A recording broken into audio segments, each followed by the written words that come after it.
그때 동작구청 정책보좌관이라던가요. 어? 내가 그 양반한테 물었어요. 동작경찰서를 노크스 용액들이 사버렸다는데 동작구청도 팔렸느냐 물었어요. 내가 물었어요. 거기 가서.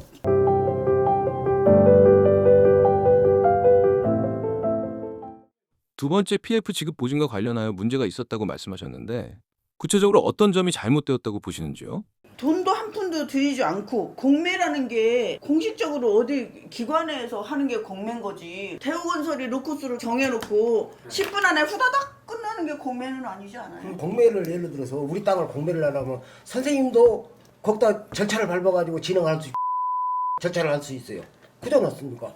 근데 어떻게 된 게 바지 놓고 쓰니까 이게 가능한 것이지 어떻게 가능합니까? 그 에코티가 하나도 안 들어가 있잖아요. 로크스가 그나마 그 300억도 뒤로 대주고 그런 것만 보면 그게 공매가 아니에요. 이건 산업은행도 자유롭지 못한다는 게 산업은행 지배하에 있던 대우건설이 절차와 과정도 거치지 않고 10분 만에 매각이 될 수 있는지, 그리고 코람코는 지금까지도 대우건설하고 같이 토지 인수라든지 모든 부분에서 같이 활동을 하고 있는데 한패예요. 이렇게 보시면 돼요. 2012년 4월 10날 대우건설이 300억 현금을 지원을 해주고 1억씩 300회 300억을 이걸 입금한 계좌가 코람코 자산신탁 수협 계좌 1130-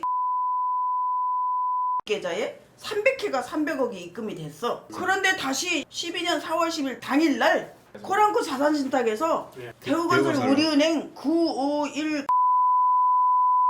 계좌로 10억씩 28번, 그럼 280억이죠? 다시 9억 5,300, 05만 1,500원 이렇게 해서 넣었다가 뺐어요. 이거 다 짜고 치지 않으면 있을 수 없는 일이죠. 저 여기다 땅을 파는데 땅을 사는 사람한테 너 땅 사라고 300억을 주고 그리고 뒤로 해서 내가 빼갔네? 이게 말이 되는 소리냐고.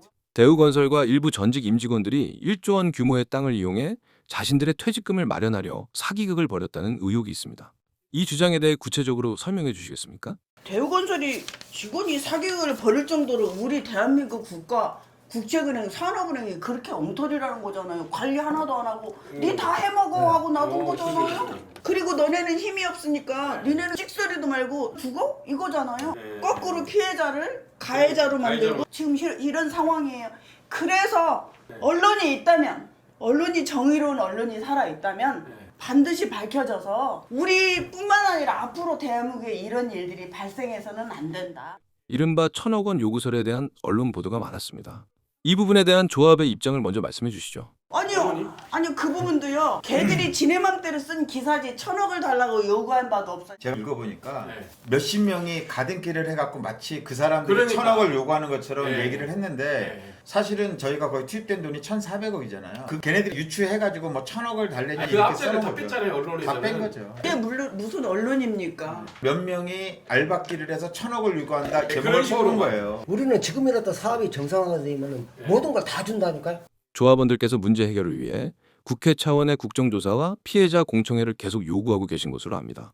현재 이 부분은 어느 정도나 진척이 되었습니까? 아직은 이재명 대통령을 저희가 직접 뵌 적도 없고 아직은 뭐 보좌관님들 통해서 어느 정도 갖고 있는 상황이기 때문에 그게 더 현실화되고 하기 위해서는 빨리 알려져서 아 너네도 이런 어려움이 있었느냐, 그 다음에 이 주택법이 왜 이렇게까지 갈도록 엉터리였느냐, 이런 부분을 지금 현 정부에서 관심을 갖고 해야 될 부분이라고 보고 있는데, 그러니까 이 사건에 대해서는 실질적으로 수사를 하려면은 동작서는 수사를 해서는 안 돼요. 저희가 뭐 이런 여러 가지 과정을 거치면서 외부에서는 우리가 막 욕심이 많은 우리를 몰고 가고 있지만 사실 그렇지는 않고요. 우리가 여지껏 수년 동안 그 해오면서 당했던 거 이런 것들이 바로 정리되기를 원하는 거고, 그렇게 하기 위해서는 아까도 제가 서두에 잠깐 말씀드렸지만 국가기관이나 이렇게 우리 중립을 하고 이렇게 살펴야 될 그 기관들이 구청도 그렇고 경찰서도 그렇고 다 연관이 돼 있기 때문에 내용을 뭐 정확하게 그렇게 확인할 수는 없지만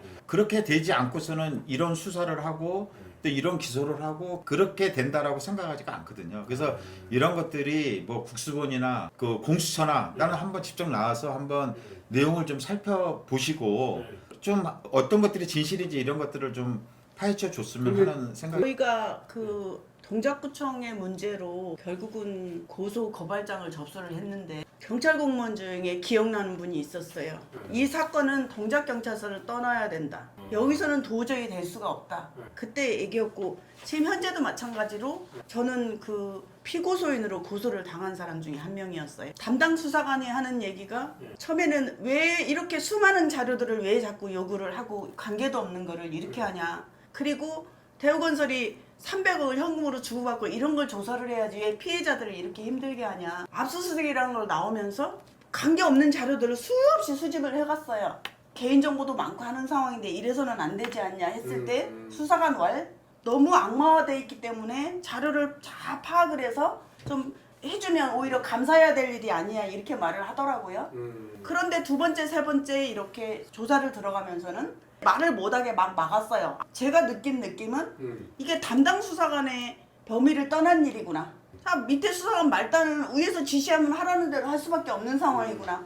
왜 태도가 오늘은 맑음이고 다음 날은 지금 천둥 번개가 쳐야 되는 거가 도저히 이해가 안 가는 상황이었기 때문에 직접 경험한 당사자로서는 이거는 윗선에서 누르고 있다, 담당자를. 그러니까 제가 자꾸 너무 힘들다 보니까 이 얘기만 나오면 흥분을 하고 이렇게 하는 상황인데 반드시 동작 경찰서를 떠나서 혹은 경찰청장을 떠나서 힘 있는 분들이 들여다봐서 바로 잡아주시기를 바랍니다. 제가 직접 취재해본 바로도 동작구청은 이 사안의 핵심에 다가서려 하면 홍보실을 통할하며 입을 닫는 태도를 보였습니다. 공교롭게도 이는 과거 이 지역에서 논란이 됐던 전 의원 보좌관의 비리 사건 당시와 유사한 대응 방식인데 이러한 선택적 항구가 무엇을 의미한다고 보십니까? 제가 알기로는 우리 사업지 건으로 아마 그런 걸로 관여돼가지고 꼬리 자르기 갖고 전 보좌관으로서 끝난 걸로 저는 기억을 하고 있어요. 네, 우리 사업지에 관련된 문제로 저는 그렇게 기억을 하고 있어요.